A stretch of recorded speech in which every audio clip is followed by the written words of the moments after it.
Testing 1, 2.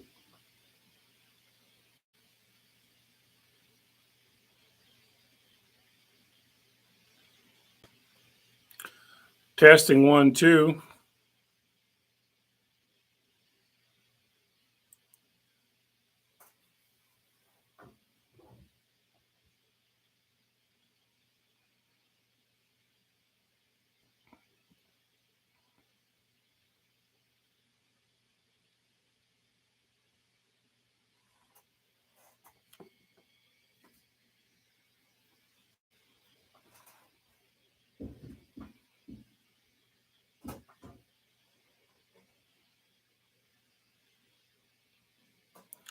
John, what's going on, dude?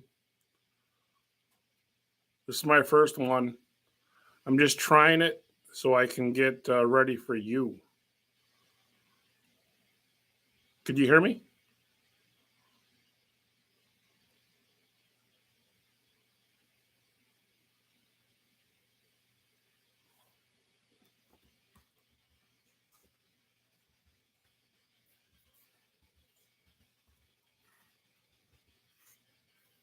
Okay, good.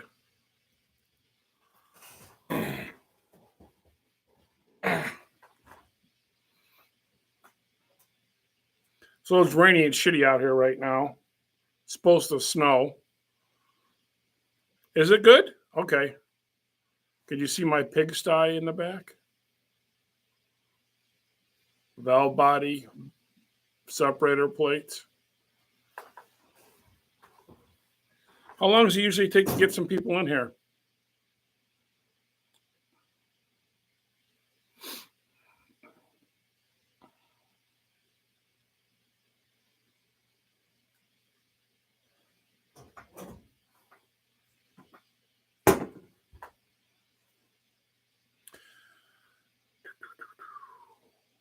Where does it tell me how many people are in here? Because I didn't see you until you typed in hello.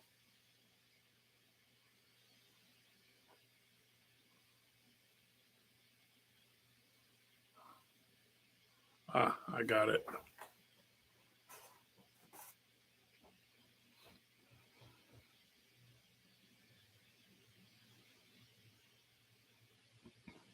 I was doing ball joints today on my 05 Ram. My cousin Bud Cope. How you doing, buddy? Is that dart ready to go racing?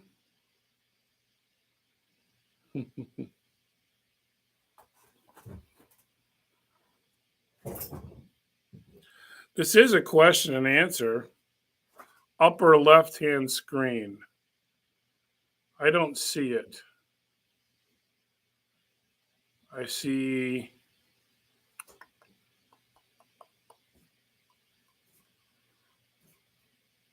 you got a Barracuda. What happened to the convertible dart? And how do I tell who's in this joint or not? Who's in here? Manage. Do I click the manage button? I don't want to do that. Upper left-hand screen. You are using StreamYard or YouTube stream. I think it's YouTube.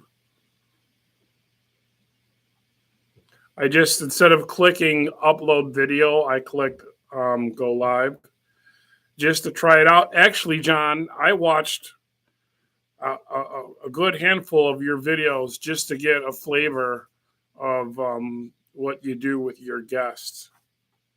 So I was just trying this out. Bottom left shows how many are watching. I don't see it. I don't see nothing on the bottom left. So if you're watching, type in your name and say hello.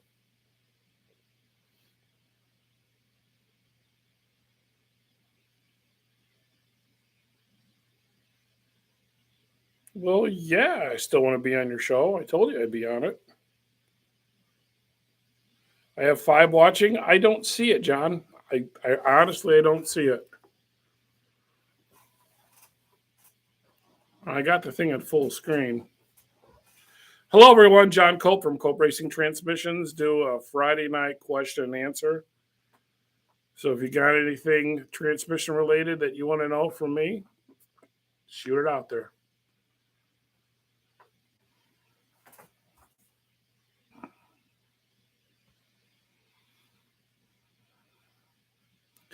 My new parts guy started this week too. He's got a small block dart, and he actually did pretty good. So it was his first 5 days. Well, actually, Monday he had a doctor's appointment, so he worked 4 days. And he's working out pretty good. He took up to it good, and it's going to be a relief off of me because then I don't have to run the parts department, the building department, the valve body department, the planetary department, take phone calls, and then have everybody text me and email me. So it's going to be nice to have some help, and I could not be a crazy man all the time. But today I came in and I did the ball joints. I only got one side done on my 05 Ram 4-wheel drive, 2005, with 220,000 miles on it, and I'm replacing the OEM ball joints. So I got the one side done,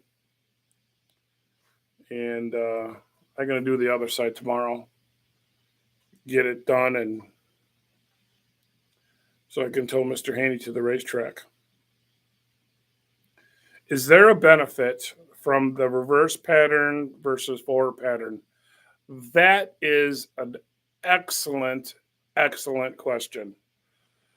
Other than driver preference, the actual performance benefits, the longevity and durability of the transmission, I would have to say that the reverse pattern is better, and then I'll explain why.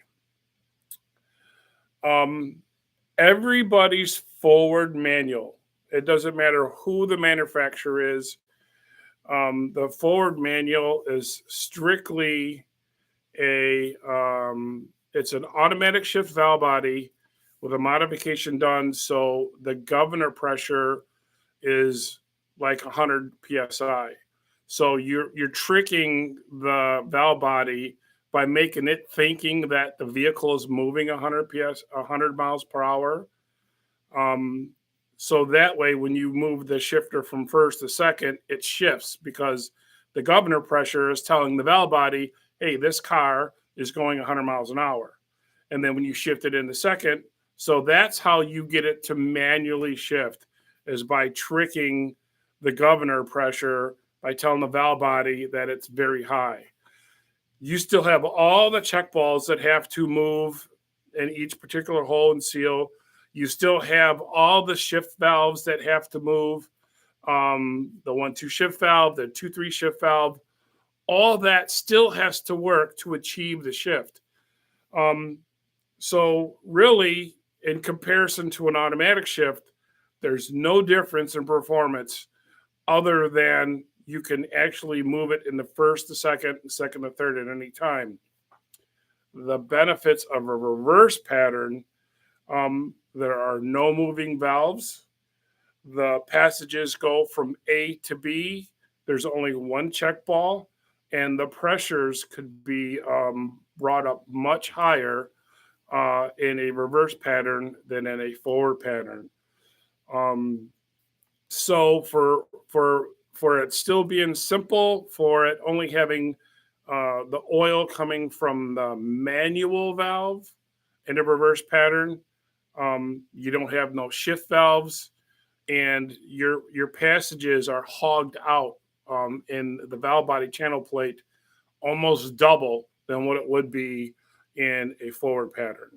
So there is a huge performance gain.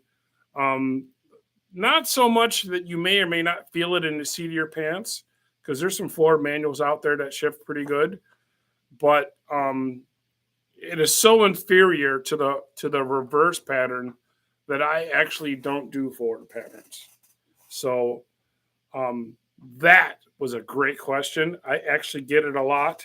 A lot of times I'll bust people's chops a little bit. I make forward patterns are for Chevy guys, and reverse pattern are for Mopar guys. But there are some people that like, well, I want a forward pattern because I have a slapstick shifter, or I got the early shifter. They want to retain their factory Mopar shifter, which you can do that. We make what's called a shifter gate. It's a little plate that bolts to the side of your factory Mopar shifter that puts the shifter in reverse pattern. It'll work in reverse pattern. And anytime you want to put the shifter back to stock, you simply remove the plate and the shifter is unmolested and you can use it back in forward pattern. I run the forward pattern and Nacho. Is it Nacho? Am I saying that right? I'm a terrible reader. I mean, forward patterns are okay. I'm a reverse manual guy. My 05 Dually's got a reverse manual. Mr. Haney's got a reverse manual. The Power Wagon I'm putting together, it's a 79 Power Wagon tribute to my dad. 440 with it's going to have a 46 RE. It will be reverse pattern too. The PPP CO2 shift won't go from second to third on a full load. That could be a solenoid problem, or it could be the trigger that is turning on the shifter. If you notice that air shifter has got when it gets its air from the CO2 bottle, it turns it on, it throws the shifter backward. Then the air in the line has to leak out for the shifter to click up ever so slightly forward so it can do it again. So you got to make sure that the solenoid is, once it pumps the air to it, that it releases. And definitely you want to make sure the linkage on that is adjusted correctly, cousin. So the linkage is a real big thing on that. And why ain't you manually shifted that thing anyways? What do you got a shifter for?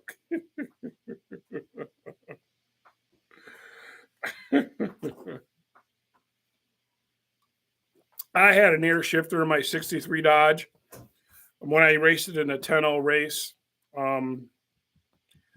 You're getting old. To join the club, buddy. I had an air shifter. When I first raced the car, I had the push buttons in it. And I took the push buttons, and in a Dodge, they're on the left side of the wheel. And I put them on the right side of the wheel where the heater controls were. So the heater controls were now reverse drive 1, 2, 3. And the lever that would go hot to cold was my park. So it worked out great because I drive with my left hand and shift with my right hand. Well, what was happening is the car was doing such big wheelies all the time that I would let go of the trans brake, which was right next to the buttons. Then I'd have to put both hands on the steering wheel. Call it a secure thing or what, but I had to have both wheels on the steering wheel. And by the time the car did its wheel spin and came down, it was almost hitting the limiter. So I had to go and find the second gear button. And there were so many times where I wouldn't get the button. I had to hit third gear, or I'd sit there and be doing this, looking for the button. So I got rid of the push button and I put an air shifter in it and I did it. So John's going to ask here, what is the best way to run a 727 behind a Ford Windsor small block? I think the only way you're going to be able to do that, John, is with an Ultra Bell. I don't know of any adapters that will allow you to put a torque flight behind that. So, but I thought you were a Mopar guy. What are you doing messing around with small block Fords, mister? But yeah, I think Ultra Bell makes those adapters. I know they make them for Chevy where you can put no, wait a minute. You can put a 400 behind your Mopar or a Power Glide behind your Mopar, but you can't. I'm sure you'd have to check with Ultra Bell, but I bet you they make one for that.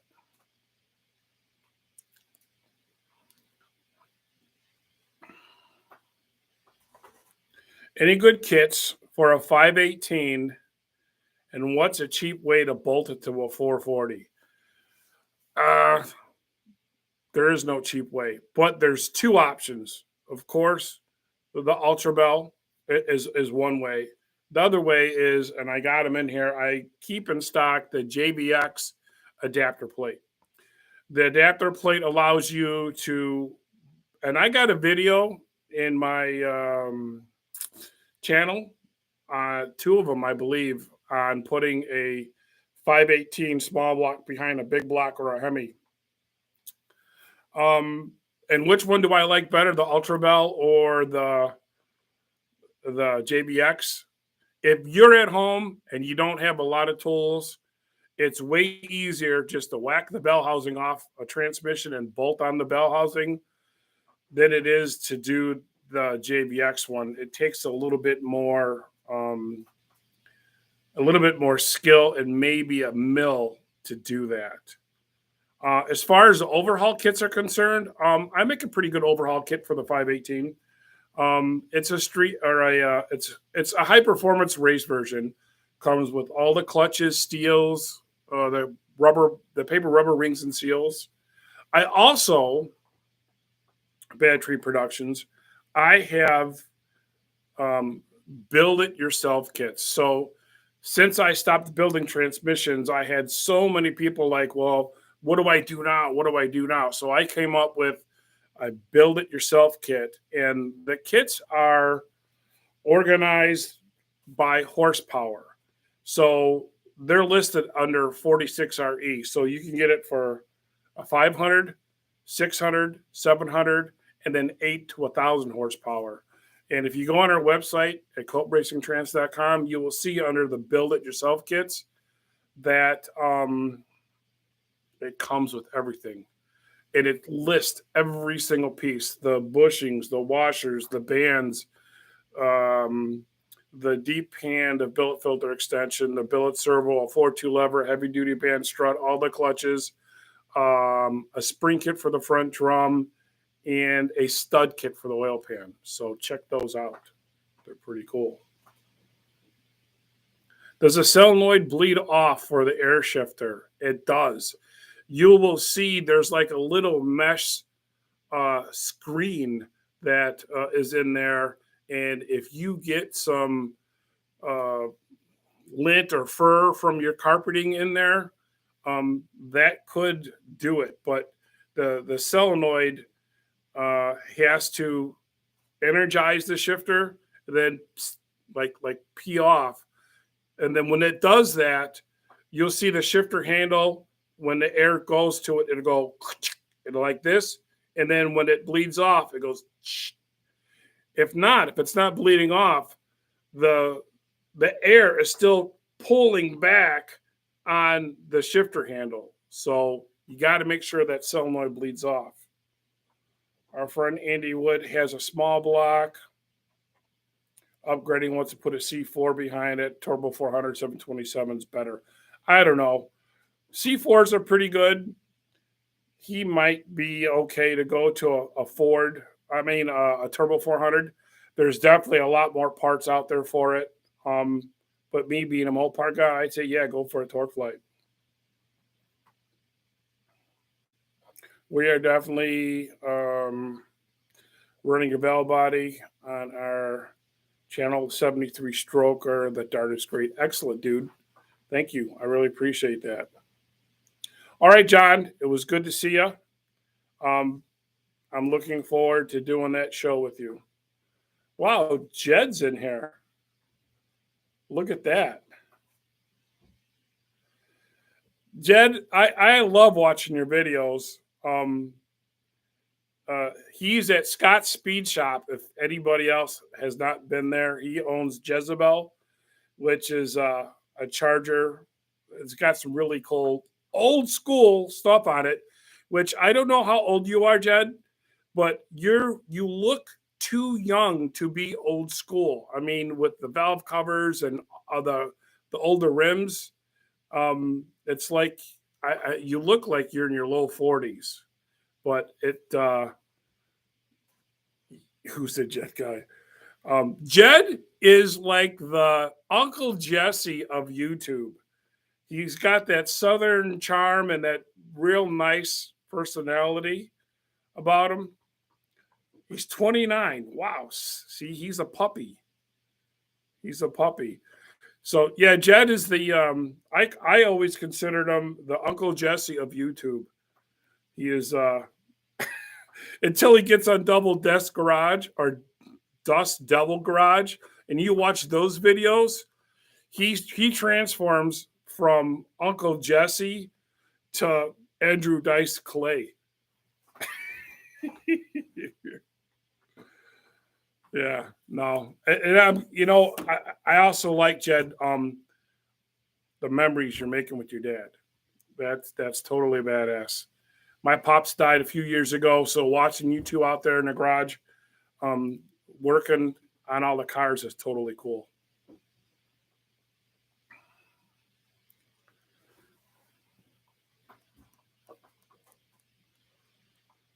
I'm just looking to see what's here. These should move the camera down by the comments so it doesn't look like you're constantly looking down. Instead of looking at the camera, you can look at your audience.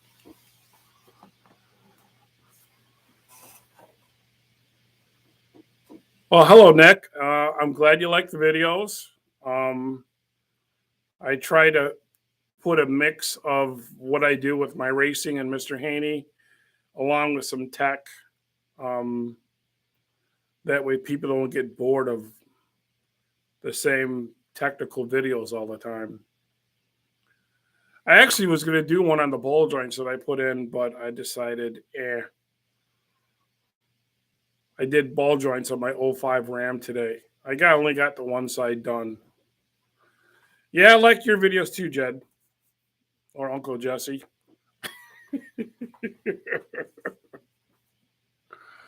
So I still can't see. Oh, yeah, I see where it is. There's 12 people here. Okay, I can see that. It doesn't say who, but it does say there's a couple people in there. Oh, yeah, that is pretty funny, Uncle Jesse.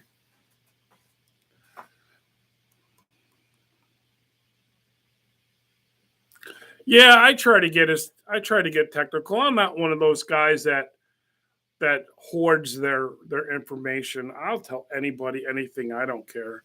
I think the only thing I won't share is Uncle Dice is like my trans brake stuff. Priority. How do they say that? The secrets, the speed secrets of my trans brake, how it's built and everything. But other than that, I don't care. If you can help the Mopar community by making that guy, especially like these guys at home that got just a small toolbox, like that poor guy what was it, Dark Freak? Man, I felt so bad for that guy.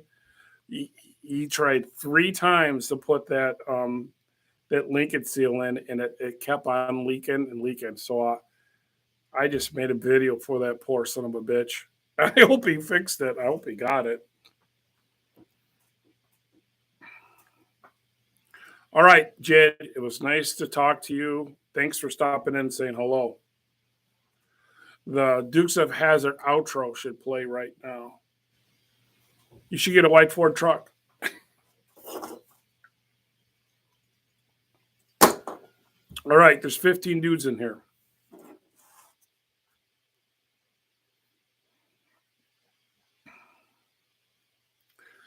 Am I going to the no-name nationals? I tell you what, I am seriously considering it. Matter of fact, I already put it on my phone, which has all the listings of all the races I'm going to this year.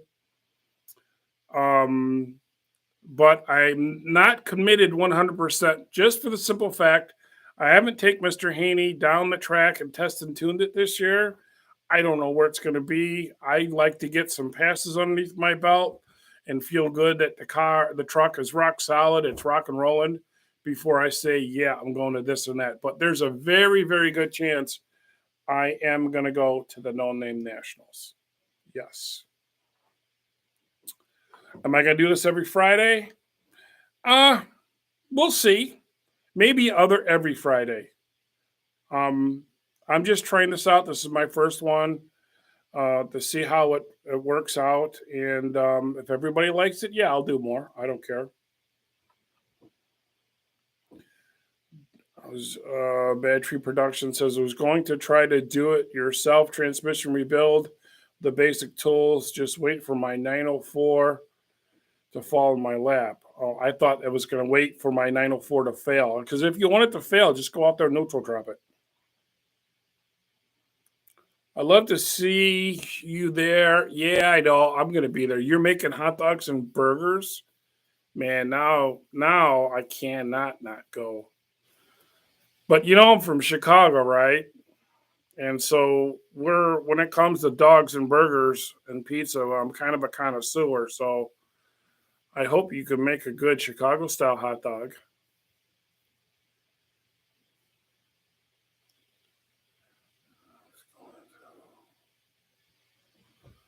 What does it say? Dude, you have to. My glasses are terrible. It's going to be a Woodstock of YouTube drag racing. Yeah, I really want to go. I've drag raced my whole life. I've been to some really. I've been to the Bracket World Finals. I've been to Mopar Nationals, the Chrysler Classics. I went to Monster Mopar.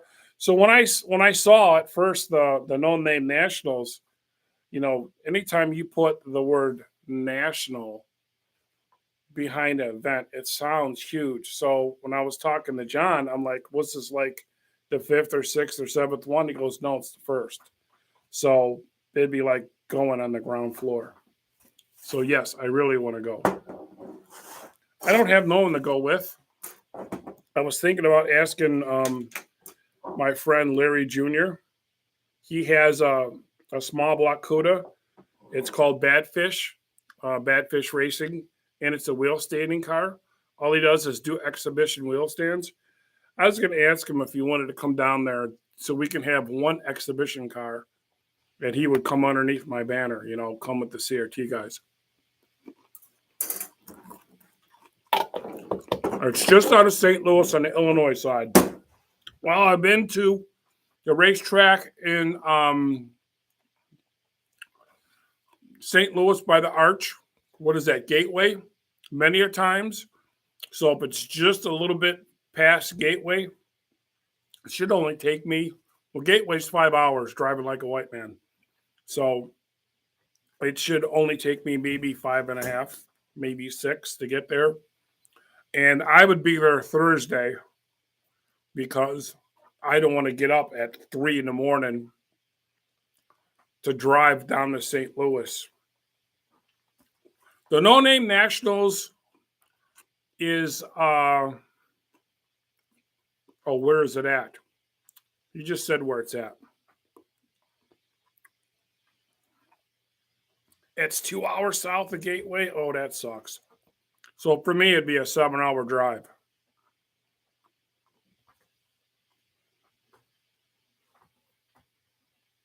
You blew up the CUDA. What part of it? Rear end, motor, trans?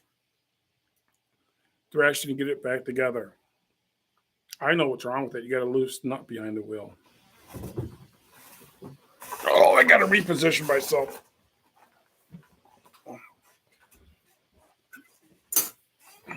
The cylinder wall. That sucks. How fast is your CUDA, your Barracuda?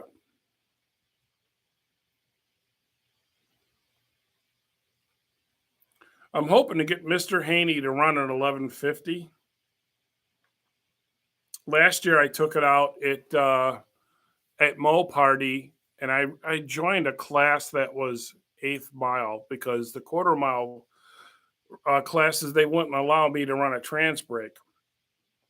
So um, I raced eighth mile, and when you did the calculations, it came out to 1190. So I'm hoping this year I can go 1150. I changed the gear from a 391 to a 488. I went from a baby Gerber tire to 1331s. So I'm really hoping to drag the bumper. I don't know how high it'll come up because I got that Crown Vic front end on there, and there's no front travel in the front suspension, and you have to have that in order to get just even to do a 1 foot or a 2 foot wheelie.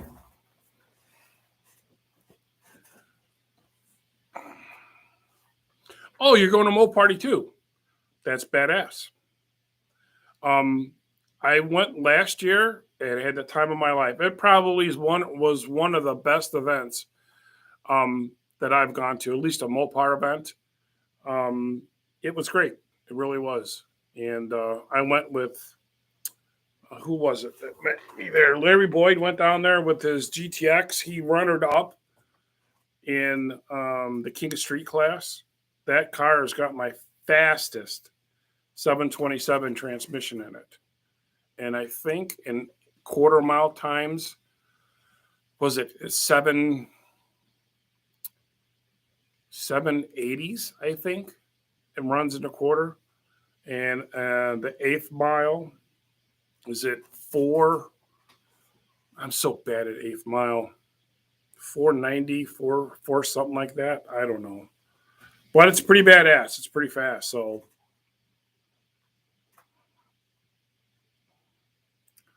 but yeah, right now the weather sucks. It's raining. And it's supposed to snow tonight. I want to open the garage doors. Mo Party is at Bowling Green, Kentucky. And it is a beautiful facility. The people there are so great. And I got to give hats off to the guys at that work for Holly. Everything from the tech to the pulling in the staging lanes to getting your tickets, your credentials. Everybody was so helpful that had a Holly shirt on that worked for them was really good. How much power could you put in an 8 3/4 rear end without bracing it? It's so cheap to put a brace on it. I'd put it on there even if I had a 318 two barrel. You know, the trick with and I'm not a rear end guy, except when it comes to chicks. But the braces are actually relatively cheap. And I have a 4.9 inch at Mr. Haney. And after 2 seasons of trans braking it, and the truck only ran 12s, the rear end was twisted.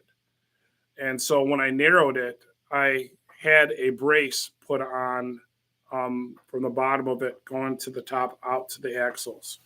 So I would definitely, even if it's a 13-second car, because if you're a Mopar guy, like all the rest of us, you will go quicker and quicker every time. So even now, the car ain't making a ton of power, you will go quicker. So get the brace, put it on, do it once, and be done with it. That would be my recommendations. Let's see here. Yeah, I know Bader screwed us out of the.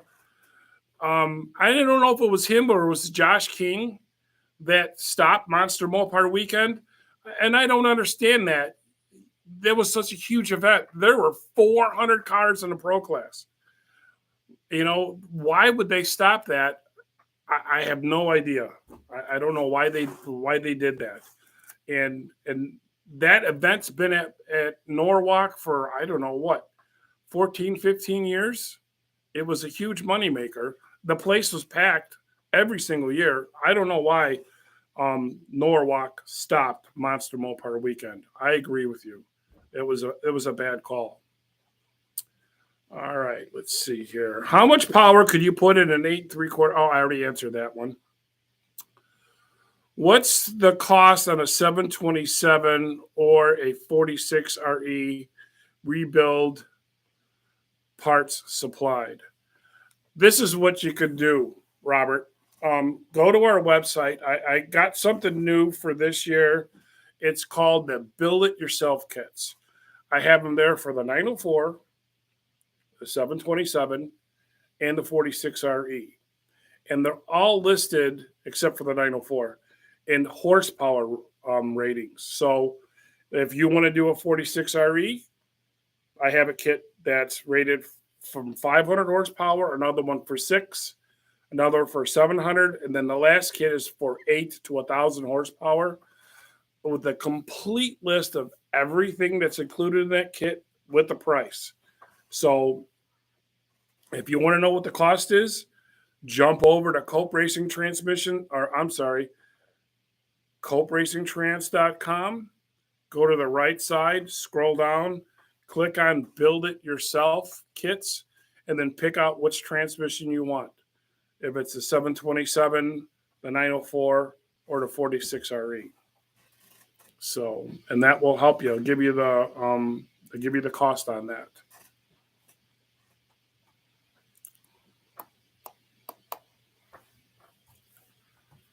So, Mr. Haney's almost done. I got the wheel tubs done. I got the big fat tires underneath there. I got a new tack I got to get put in there. I didn't get down to US 41 and do some test and tuning. So I'm really hoping to, as soon as the weather breaks, it's supposed to snow again tonight. And my backyard's a mud pit. You take the dogs out, they're walking like this through all the mud in the backyard.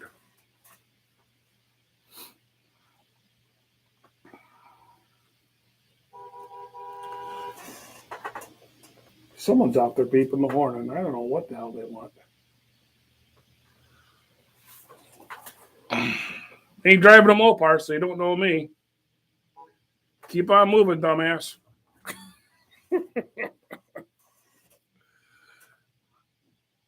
What do you think about Richard from Precision Transmissions in Amarillo, Texas?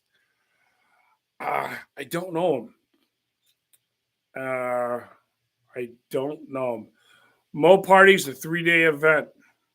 3 days. Friday, Saturday, Sunday. And I don't know if you know this or not, but there's an amusement park on the same grounds. So if you go there with your family and they get sick of going to doing the Mopar thing, the roller coaster, you can see it right there from the staging lanes. So the family will love it. Moparty was definitely badass in my book. It really was. So why are you asking about Richard from Precision Transmission, Robert? Is he a Mopar guy? Does he do something? But I don't know who he is. I don't think I know him. What else?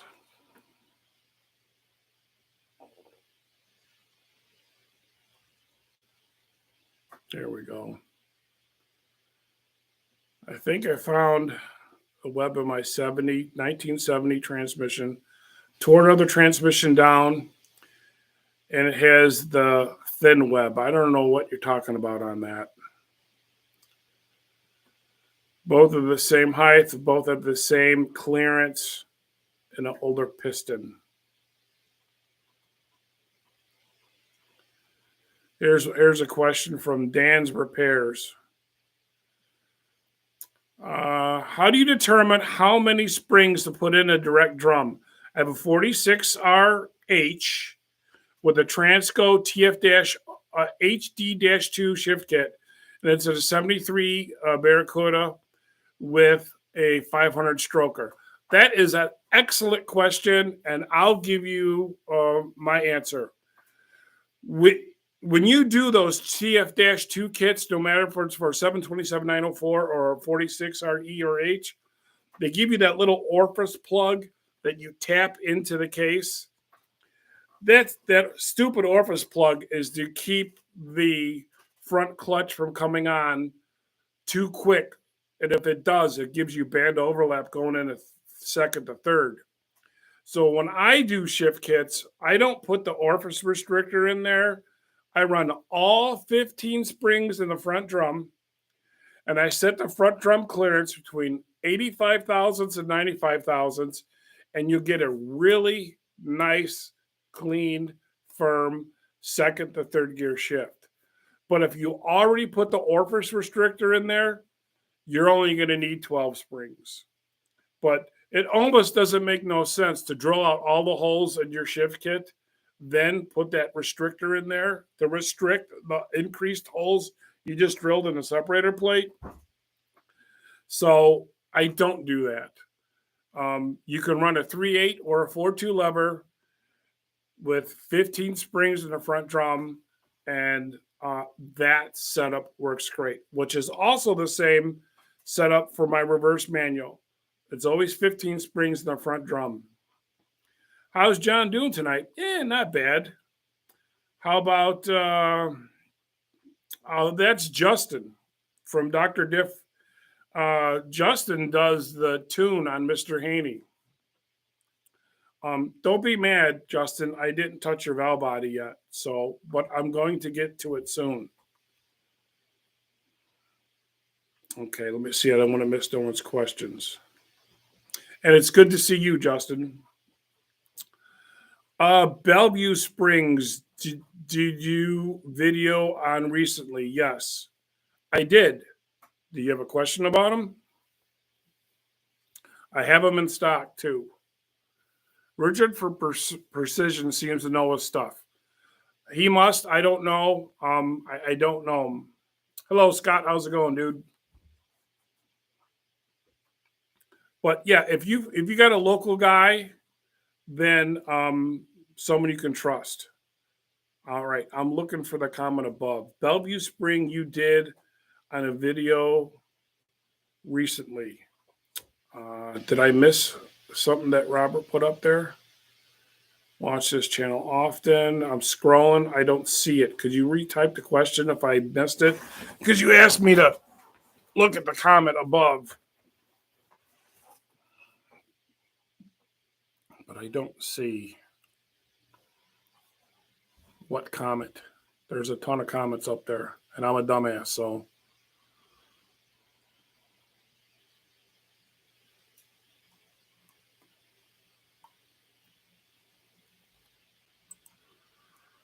Just go ahead and retype it again if you had a question. Here's a question from Scott. No last name, no nothing. You should see the Dana after I hit it with the oh, this is Scotty. Scott. Okay. All right. I know which Scott this is. Scotty's my buddy from Texas. He used to run what was it called?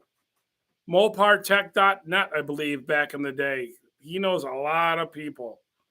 A lot of people. I should say Scotty. Scotty don't.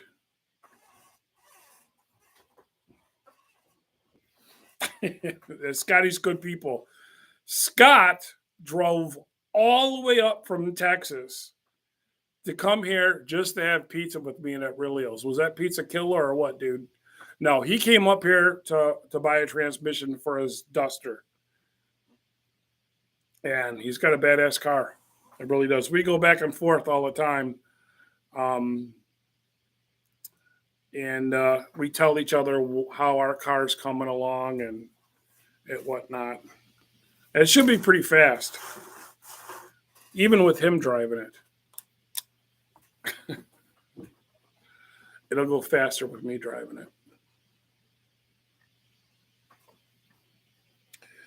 Yeah, Justin, I'm probably going to go to the track next weekend with Mr. Haney. And I have the other tune in this computer that I got from you last year that I've never even uploaded. So when I throw that tune in there, I will take it to the track and do some data logging on there and come back and you can tell me what you think, how it looks. I'm crossing my fingers. I'm hoping to run 1150 with the truck. I mean, I'd love to run 1090s, have a 10-second real street vehicle that is.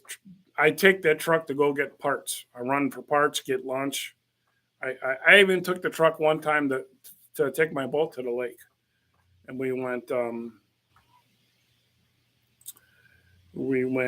tubing on it. So, anybody else got any questions? There's only 9 people in here. I think next time I'm going to announce it that way.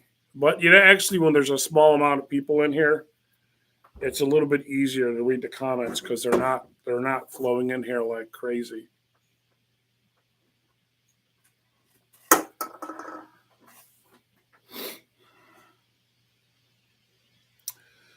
This is from Jason at Dr. Differential and Speed Shop. So on this 46, when I put the rebuild kit in it, and your valve body, where do I usually set the bands?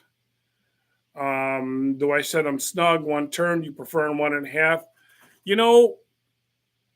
On just about everything except for a 904, band adjustments are just a little bit looser than stock, not tighter.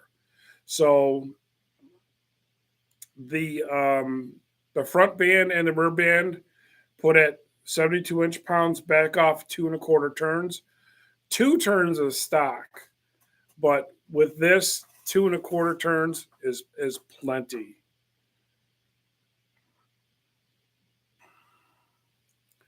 Do you think someone, sometime, somewhere out there is going to produce an aftermarket case for the 727? Sooner or later, someone's going to fill the void. I know it's going to take a shitload of money to get that up. Just to make, I know I spent $5,000 just on the fixture to make an oil pan. The mold to make an oil pan. Could you imagine what it's going to cost to do a case? If I was younger, I'm going to be 57 57 this year. If I was younger, I would do it, but I'm too old, and I hope to kind of stop between 60 and 62, and I'm just going to jump on my RV and travel around the country and go racing with Mr. Haney. So I don't think D&J dropped the ball on that case, and I don't think no one else that I know of is in the mix of making a case. Let's see here. What's the next question? Get a wideband on it. You probably don't need to, Jason. Just a flex band for that band would be just fine, I would imagine. Robert asked, why do they say do not do a burnout on a 727 or a come apart? What actually happens? That's a great question. When you buy a valve body for me, a reverse manual valve body or trans brake, I say to do a second gear to third gear burnout, but that's in the water box. And the reasoning for that is the sprag is only being held or only works in first gear. And the sprag can break if you spin the tires real fast and then it hooks. That's when sprags break. So we tell them at the racetrack to do second gear to third gear burnouts, and then come out of the burnout box in third gear. Now, if you're on the street and you just got whatever, a Super B or whatever, there are no burnout boxes. So you have to start first. So if it's a street car, I recommend that you start off in manual one, because if you leave an automatic shift transmission in D compared to leaving it in manual one, when you put in manual one, it turns the band on and gives it low band apply. So it's better to have the band on and then do your first, the second, the third gear burnout. But that's an excellent, excellent question. And the second part of it is what actually happens. If you break a sprag and you have a stock drum, even if it's a 225 two barrel, it doesn't have to be this big, huge monster motor. The front drum will over rev and it'll come apart in a gazillion pieces. It's happened to me. Matter of fact, of all the transmissions I've ever built, I only had one transmission explode, and it was mine. It happened in 1990 in the Cornet that I still have. I still can show you the damage on it. It broke my foot in 3 different spots, and it cut 2 of my toes. They had to surgically put them back on. So, yeah, billet drums, low band apply.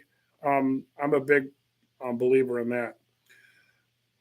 Nick asked, how much power can the stock transmission 727 handle? I don't think there's a limit. I got a car in the shop right now that was just on Street Outlaws 5 weeks ago, I think it was, when Oklahoma came to Chicago. It was the blue GTX. He raced Dominator and lost, but he still, I think that car runs 7, I don't know. What does that thing run? 780s, I think. And he's got a stock case in it. Matter of fact, he was running the stock output shaft on that transmission until he put radial tires on it. And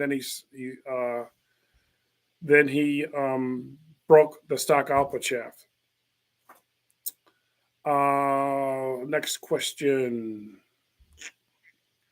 Where are you in Chicago? Well, I grew up on the South Side. My dad was from South Daring, but I grew up in Calumet City. We moved out of Chicago. We moved to Indiana.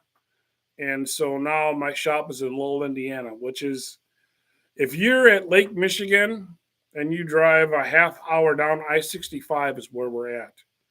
I grew up in Orland Park on the side of the farm way back in the day.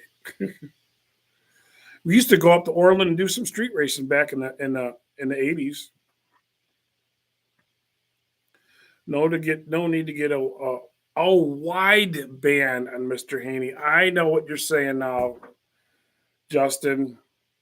I thought you were talking about the wider second gear band. You said wide band. That's some technical something, right? I'll have to look that up and see what that is. Wide band. That's funny. I thought you were talking about the wide bands in the 727. Yeah, we got the hell out of Illinois. I think I was the only Republican in the whole state.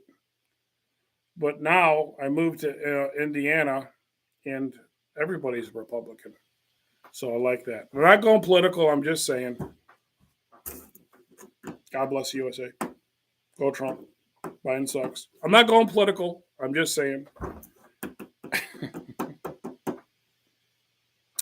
Did I miss any questions? Let's see here. Get a wideband on it also. You're going to have to tell me what that wideband is, Justin. And you might have to text it to me, because some of the high-tech stuff, I'm a freaking idiot. I mean, I'm an idiot anyways, but a lot of the high-tech stuff is, I actually had to have my neighbor, I talked to him about, I got O2 sensor on it, dude. I got one on each side? I got an O2 sensor on Mr. Haney. There is one on each side. Unless you won one in the pipe all the way up by the by one cylinder. I think that's what you mean by that.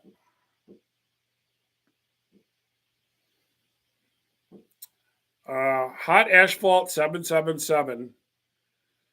So with low band apply and a billet drum, is there still a possibility of explosion? How much safer is it? There is almost zero chance of exploding. You have a more of a chance of winning the lotto than you would of exploding a transmission once you put a billet drum in it. And I tell everybody,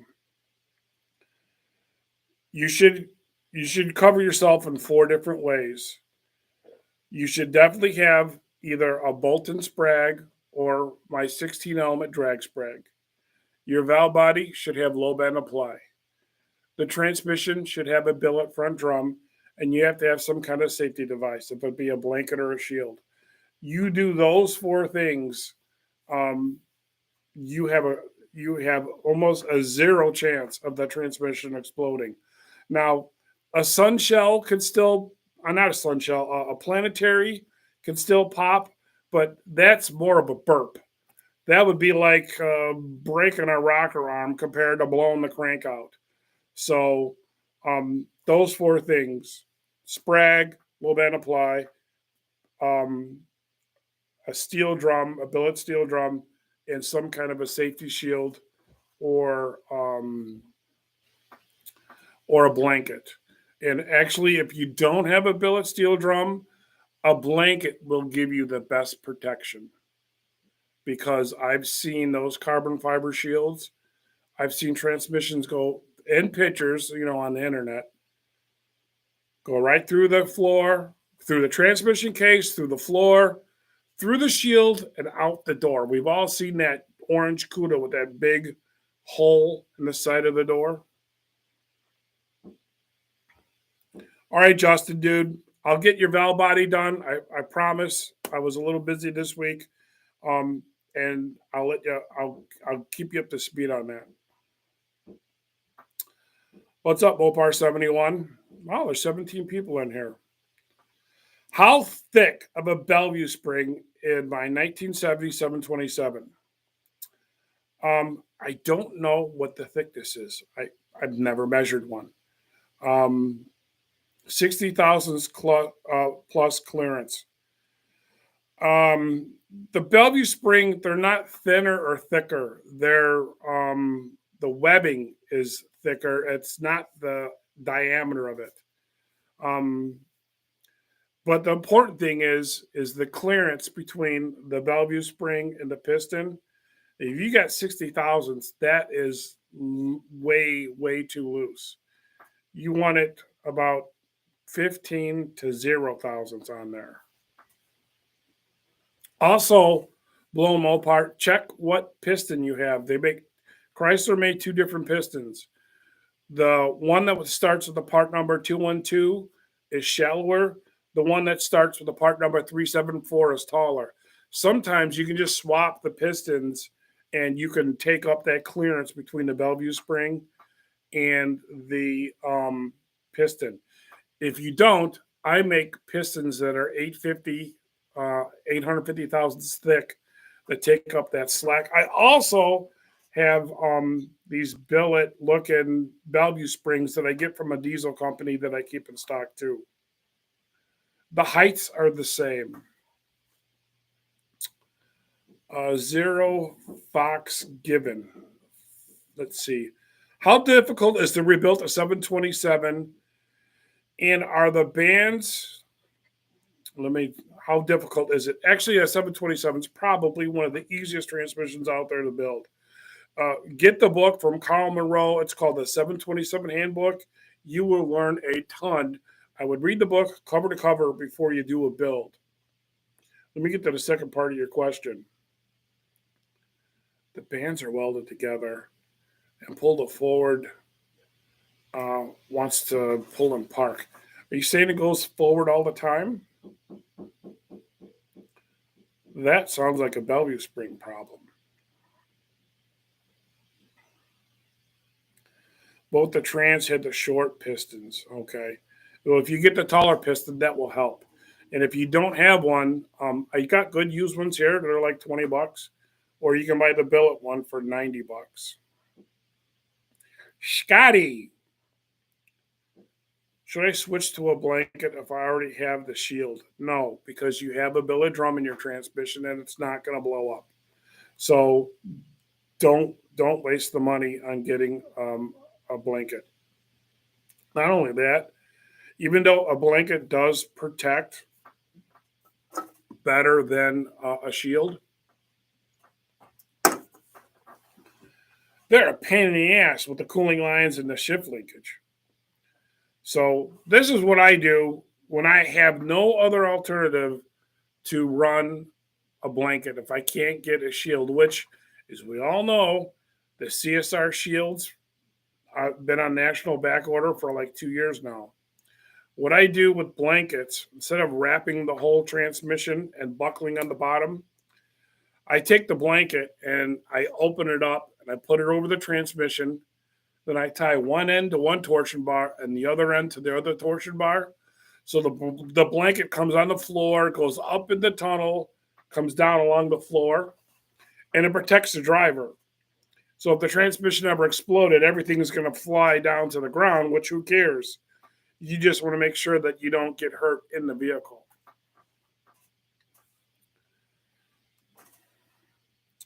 Yes, goes forward all the time. No reverse or neutral, goes forward.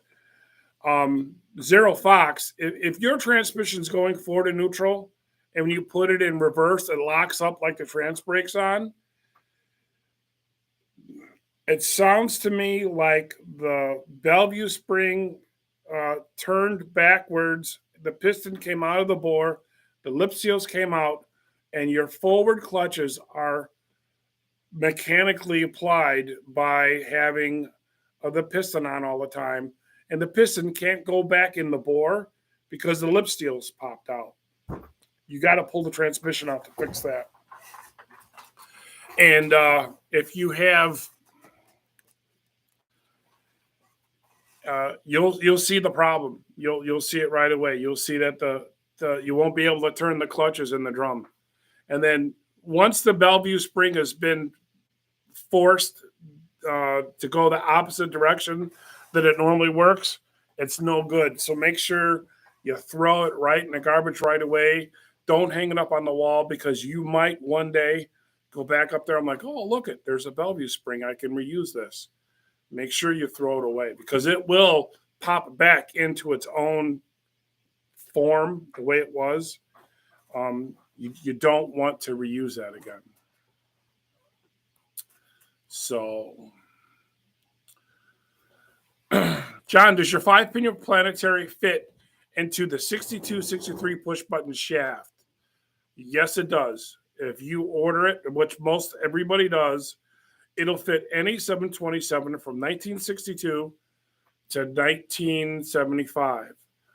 But, Russ, you have to be very, very careful because in 1962 only, Chrysler used all their planetary systems on their 727s. I don't know what the degree is. Let's just say it was 33 degrees. And then in 64, they changed it to 35. They changed the pitch, the angle of the planetary, and I don't have one here to show you, by 1 degree. And that was 62 only. So it might be 62 and 63. If you buy my planetary, you have to make sure that your planetary system is not that early degree because you can take that 5-pinion planetary and put your sun gear and your ring gear on there, but when you spin it, it's going to grr. It's going to go grr, grr. So make sure that your push button doesn't have that early planetary if you buy my 5-pinion steel planetary. If you do buy the 5-pinion steel planetary and you have that early style pitch on your planets, you got to change all of them. That's the front ring gear, the back ring gear, the sun gear, and both planetaries. You can't mix and match them. You're welcome. I did not put the orifice restrictor in the case. That's good. I put all springs in, which are 15. Put the 4-2 lever in, 5 clutches, 79 thousandths clearance. I just got the springs and the spring retainer from you installed in Barracuda. You're going to love the way that's going to shift. If you can get a little bit more clearance out of 5 clutches, though, you're at 79, so 80. If you can get 90, that would be better for you. You'll definitely have no chances of having any overlap on the second to third gear shift.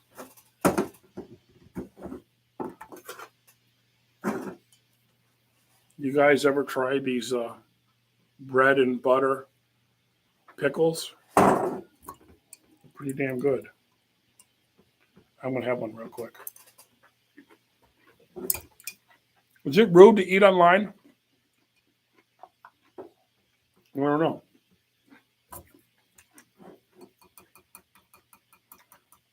But I didn't eat anything today, so. Well, I shouldn't say that. I went to Hot Bomb Machine. I came back and brought Wendy's to the shop. And they screwed me out of my fries.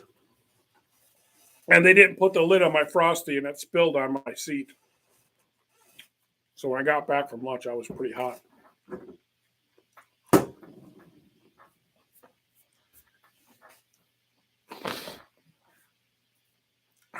Let's see. Any other questions, guys? What time is it? I don't even know. I don't even have my phone on me. Oh, it's 7:30.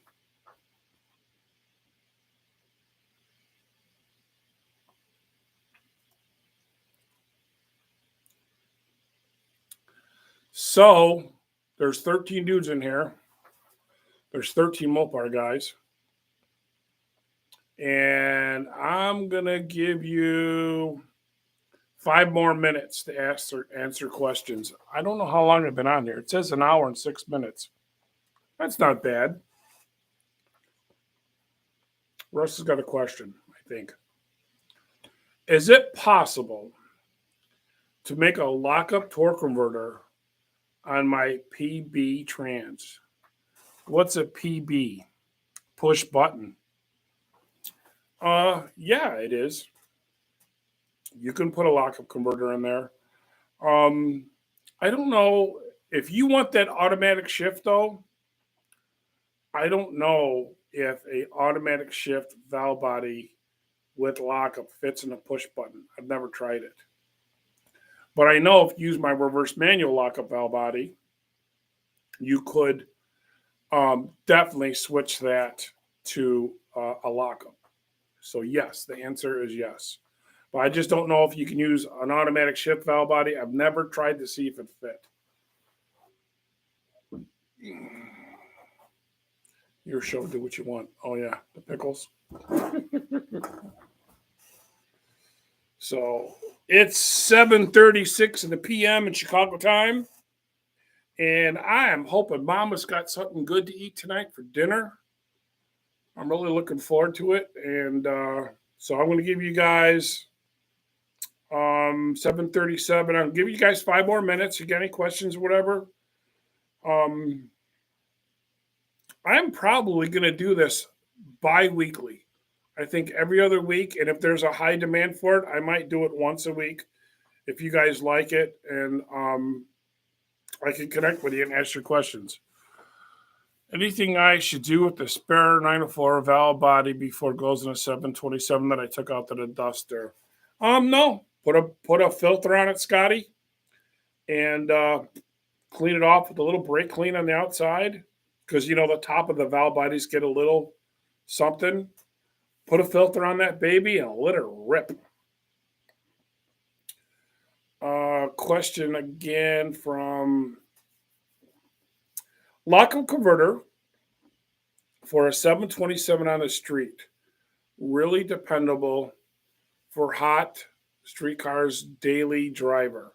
Yes, the lockup is actually a great thing to have. I have videos on my lockup setup. You can go back in our archives and see what we offer for that. Mr. Haney, which is my race truck, it also is my street truck. It's also the parts vehicle truck that we use. It's got a lockup, and I'll put that thing on in second gear. And what it does is anytime you're in lockup, it lowers the temperature, or it doesn't get any hotter, I should say. Because when you're in lockup, there's no torque multiplication from the torque converter anymore. So lockups, yes, they'll really make the transmission run a lot cooler. Are the balance weights larger or thinner on a balanced torque converter? Well, if you're talking about the counterweights, like 360s have or cast cranks, torque converters have, those are big. Some of those are like big butterfly weights. But if they're balancing weights, like just to balance the converter, they're usually pretty small. They're just like maybe the size of a dime. Some of them need them, some of them don't. But if you got big weights, the weights are most likely for a cast crank. And if you're not sure, take a picture of it and email it to me, and I'll tell you what they are. What's up, ProCharge Mopar? Ooh, got a trans brake here. My trans also broke the input to output washer. That's quite odd. The bottom clutch and the front drum was, let me see if I can read this a little bit better, was shot. The material only from the bottom of the clutch. So my valve spring hit the planetary. Could that be caused by it? Absolutely. So the movement of that valve, of the valve spring is very important. I have videos on that. I just did them like a couple of weeks ago. So when you're done here, go back and watch those Bellevue spring fixes for the 727, and you'll stop that problem. It was cool seeing you again, Dart Racer, at least online. Hope to see you at Mo Party. If you have thin weights at the edge, Robert, then it's just balancing weights. It's not counterweights. Gonna start assembling my 727 here tonight with all the goodies tonight. Can't wait to go run on it. Get out there and build some transmissions. I like that.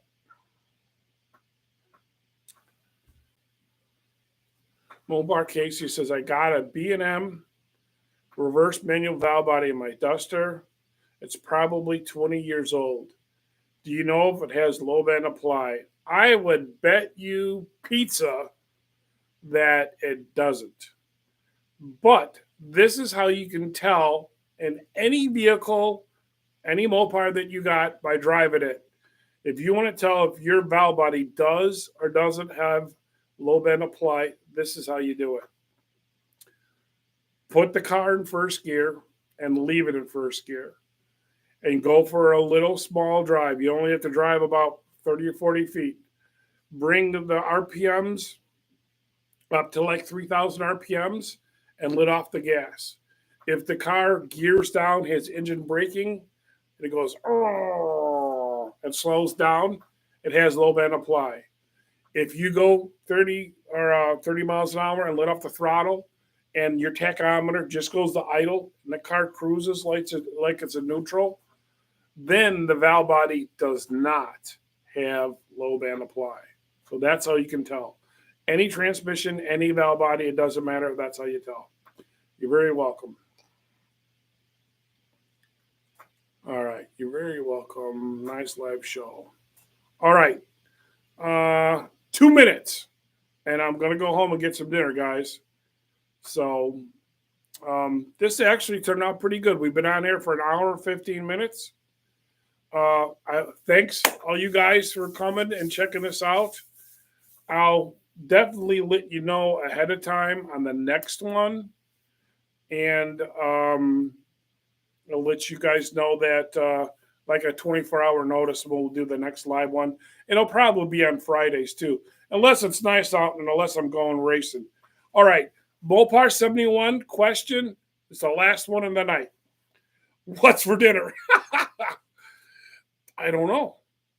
I was kind of hoping it was maybe some Italian beef sandwiches or something. I don't know what my wife made for dinner. I hope it's something good. I hope it's something Italian. So, all right, Scotty, it was good seeing you. Thanks everyone for stopping by. Hope you guys had fun. Get out there in your garage, work at that Mopar, get it ready. There's a bunch of great events coming up. And anybody that thinks they can smoke Mr. Haney, just come up next to me and we'll go racing. All right. It was a lot of fun. I really enjoyed it, guys. Thank you so much. I'm glad you enjoyed it. The first one went an hour and 15 minutes, so it's all good. We're out in 2, 3, 1. Good night, guys.